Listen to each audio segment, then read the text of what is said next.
Welcome to Uniting the Cults. This episode is another one of the Why is Everybody Stupid?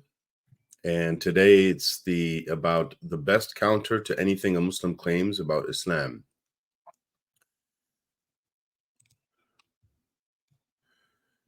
So here's the best counter. Why do you believe that? And the longer version, which you can say after they don't really answer this, because most people who get this question don't know how to answer it. So the follow-up question would be, show me, it's not really a question, it's a prompt. Show me how you convinced yourself, and then maybe I'll understand that and be convinced like you. And then when they say something that doesn't make sense to you, question it. If you see a flaw, explain the flaw.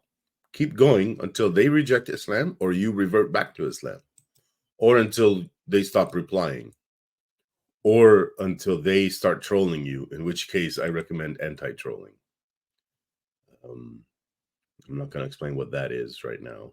I have a link here if you guys wanted to see it. And you can get the link to this Reddit post from the description of this video. So let's do an example. Muslim says, the Quran is perfectly preserved and unchanged. Ex-Muslim says, why do you believe that? Show me how you convince yourself.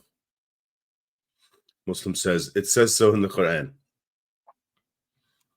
Ex-Muslim says, how did you rule out the possibility that whoever wrote the Quran was lying and about the perfection part?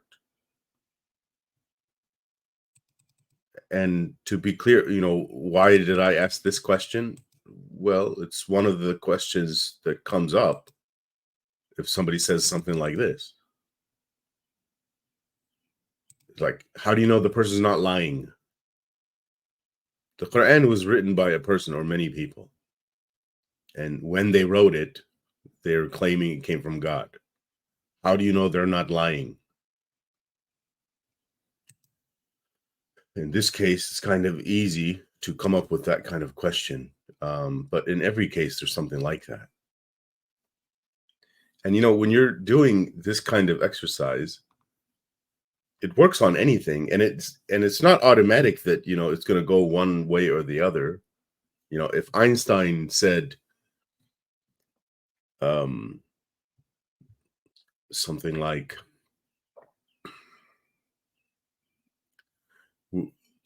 we understand, or we can understand gravity better in terms of time and space than in terms of forces, something like that. I'm saying it vague. I'm not claiming I understand it very well.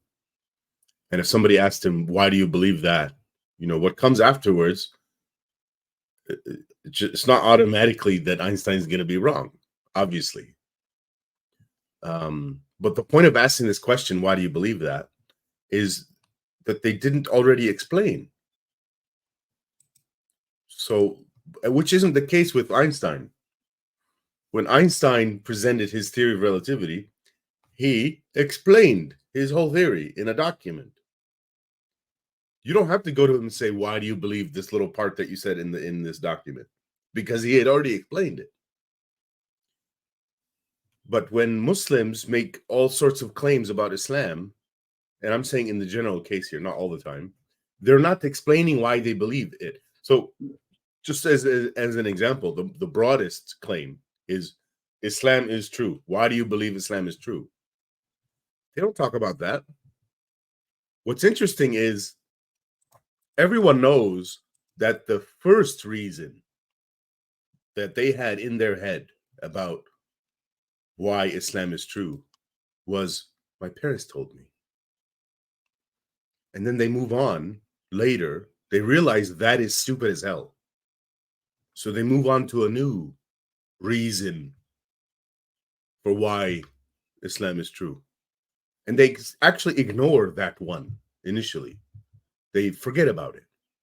Like, we should be able to ask them today, hey, do you remember when you were young and your reasoning for believing in Islam was that your parents told you? and then you moved on to something else, and then after you realized that was dumb, you moved on to something else, and then you realized that was dumb, and you moved on to something else. But do you see the entire history of your reasoning claims?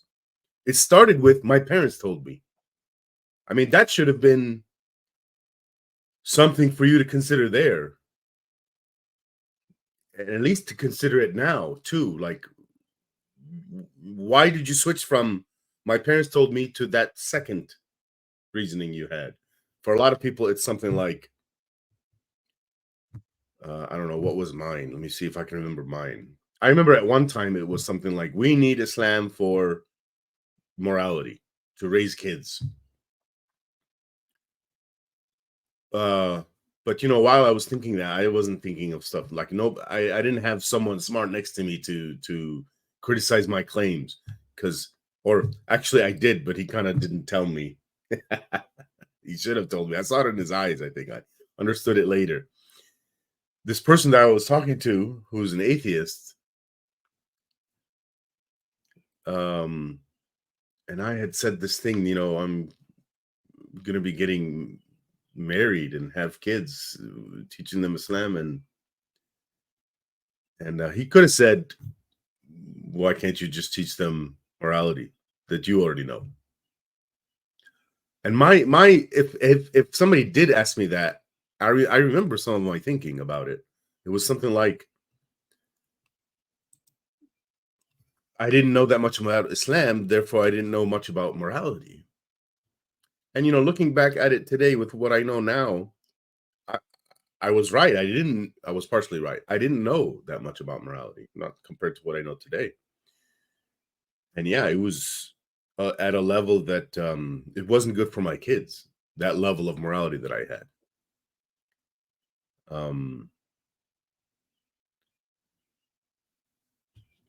But my morality was way better, despite it being worse, like not as good as what it is today. My morality at the time was way better than Islam's morality. And at the time I saw it as my morality could be improved with Islam. I found out later that's the opposite. If you follow Islam, it ruins your life. It does things like, well, for one, you believe in jinn. And by the way, if you don't believe in jinn, then that's ideas in your head that is not Islam. Your ideas are better than Islam. I think that's enough. Next video.